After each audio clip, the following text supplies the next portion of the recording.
எத்தனையோ ஆவிக்குரிய ஊழியர்கள் அவர்களுடைய பிள்ளைகளை இப்ப நாங்க பார்க்கிறோம். ஆவிக்குரிய ஊழியர்களுடைய பிள்ளைகளை பார்க்கிறோம்.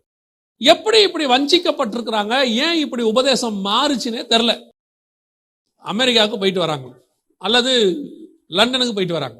போயிட்டு வரும்போது அங்க இருக்கிற சபையினுடைய ஸ்டைலை பார்த்துட்டு அந்த ஸ்டைலை என்ன செய்யறாங்க, இங்க கொண்டு அவங்க இம்ப்ளிமெண்ட் பண்றாங்க. இந்தியாவில் அவங்க என்ன சொல்றாங்கன்னா, அங்கே ஆசீர்வதிக்கிற தேவனும் இங்கே ஆசீர்வதிக்கிற தேவனும் ஒண்ணுதானே, அப்ப ஏன் நம்ம அங்க இருக்கிற மாதிரி இங்க வாழ முடியாது, ஏன் வாழக்கூடாது அப்படின்னா அது கதை வேற.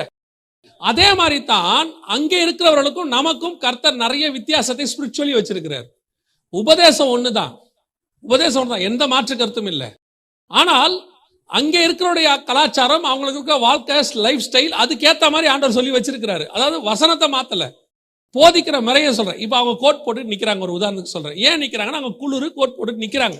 இப்ப நம்மாலு வெட்ட வெயில்ல மே மாசம் 110 கோட்டை போட்டு நிக்கிறான்.